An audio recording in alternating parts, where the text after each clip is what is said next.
Halo semuanya, balik lagi di GEP Media Channel bersama kakak, Cassandra. Di video kali ini kita akan kembali membahas prediksi soal SNBT literasi bahasa Inggris. Bagaimana pembahasannya? Yuk kita cek videonya.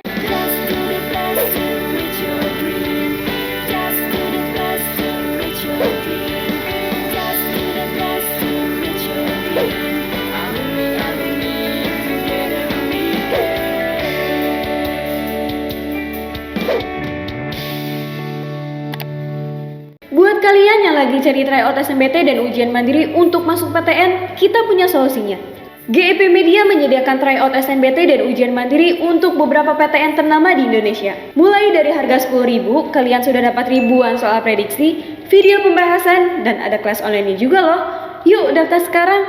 Oke, kita lihat untuk pertanyaannya di sini. This text is telling us about bla bla bla, atau pertanyaannya menanyakan tentang teks tersebut atau bacaan ini menceritakan atau memberitahukan kita tentang apa gitu ya. Nah, kita lihat di sini untuk opsi jawaban ya. Kita lihat di sini bacaan menjelaskan tentang sistem ujian ya. Sistem ujian yang ketat atau kaku demi menjaga keaslian hasil ujian.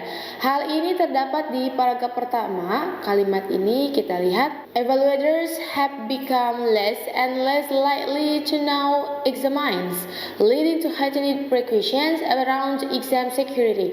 Yang mana di sini memiliki makna evaluator menjadi sangat tidak tahu siapa peserta ujiannya, yang menyebabkan tingginya kewaspadaan saat ujian.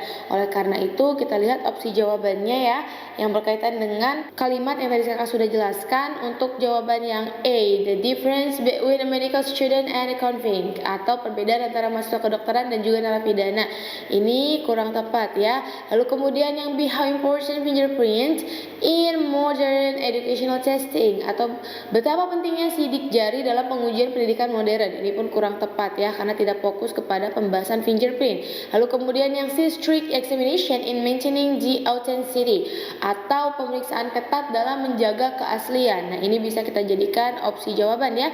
Lalu kemudian yang D, the anxiety of examination, atau kecemasan dalam pemeriksaan, ini kurang tepat ya. Dan yang E, stringent security measures are trivial thing, atau langkah-langkah keamanan yang ketat adalah hal yang sepele, ini kurang tepat ya. Berdasarkan tadi informasi yang sudah kakak jelaskan di sini ya, kalimat terakhir yang ada di paragraf pertama bahwasanya bacaan ini menjelaskan tentang sistem ujian yang ketat ataupun kaku demi menjaga keaslian hasil ujian, yaitu ada di opsi jawaban yang C ya, seperti itu. Oke, untuk pertanyaannya kita lihat di sini, how are ideas in paragraph 1 and 2 related, atau bagaimana gagasan yang ada di paragraf pertama ya, di paragraf pertama dan juga di paragraf kedua itu saling berhubungan gitu. Nah, di paragraf pertama kita lihat di sini menjelaskan tentang apa masalah yang terjadi ya. Kita lihat di kalimat ini, evaluators have become less and less likely to know examines, leading to heightened precautions around exam security. Yang mana pada kalimat ini menjelaskan tentang bahwasanya para evaluator ini tidak mengetahui siapa peserta ujian, dan hal tersebut mengakibatkan tingginya kewaspadaan saat ujian.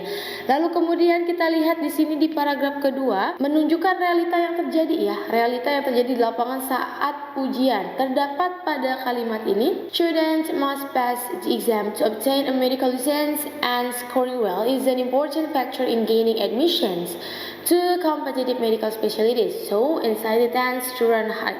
Yang mana dari kalimat ini para mahasiswa harus lulus ujian untuk mendapatkan lisensi kedokteran atau kesehatan ya.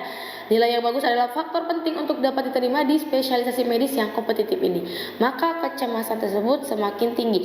Berarti kita lihat opsi jawaban yang menunjukkan kalau paragraf 1 ini membahas tentang atau menjelaskan tentang apa masalah yang terjadi, lalu kemudian untuk paragraf keduanya menunjukkan realita yang terjadi di lapangan pada saat ujian gitu. Nah, opsi jawaban yang tepat itu ada di opsi jawaban yang B ya. Paragraph 1 defines the problem and paragraph 2 indicates reality ya. Yang mana untuk paragraf 1 ini mendefinisikan masalah dan paragraf kedua ini menunjukkan kenyataannya. Kalau yang paragraf pertama atau opsi jawaban yang A, paragraph 1 and 2 fingerprint can define the exam participant, atau paragraf 1 dan paragraf 2 berpendapat sidik jari ini dapat menentukan peserta ujian. Ini kurang tepat karena tidak membahas tentang sidik jari ya. Lalu kemudian yang C, paragraph 1 defines the issue and paragraph 2 gives the example. Atau paragraf 1 mendefinisikan masalah, lalu kemudian di paragraf kedua ini memberikan contoh. Ini kurang tepat karena untuk paragraf keduanya tidak sedang membahas contoh-contoh dari masalah yang dibahas pada paragraf pertama. Lalu kemudian yang di paragraf 2 contradicts the explanation of security measures in paragraph 1. Atau paragraf 2 ini bertentangan ya dengan penjelasan mengenai langkah-langkah keamanan yang ada di paragraf pertama. Dan yang I ini kurang tepat yang D ya. Dan yang I di sini kita lihat paragraph 2 is a result from decision in paragraph 1. Atau paragraf 2 itu merupakan hasil dari keputusan di paragraf pertama. Ini pun kurang tepat. Berdasarkan informasi yang sudah kita dapatkan di paragraf pertama dan paragraf kedua, opsi jawaban yang tepat adalah opsi jawaban yang B ya. Paragraph 1 defines the problem and paragraph 2 indicates reality. Seperti itu. Untuk soal selanjutnya kita lihat di sini pertanyaannya. The word inevitable in paragraph 3 has the closest meaning with bla bla bla. Jadi untuk pertanyaannya ini menanyakan tentang kata inevitable yang ada di paragraf ketiga, berarti yang ini ya. Itu memiliki makna yang paling dekat dengan opsi jawaban yang mana gitu. Nah, kita artikan dulu satu-satu ya. Inevitable itu kan artinya tidak terelakkan ya. Lalu kemudian kita lihat opsi jawaban yang I, perilous itu artinya berbahaya. Lalu kemudian severe itu artinya parah ya. Opsi jawaban yang C, needless itu artinya adalah tidak perlu ya.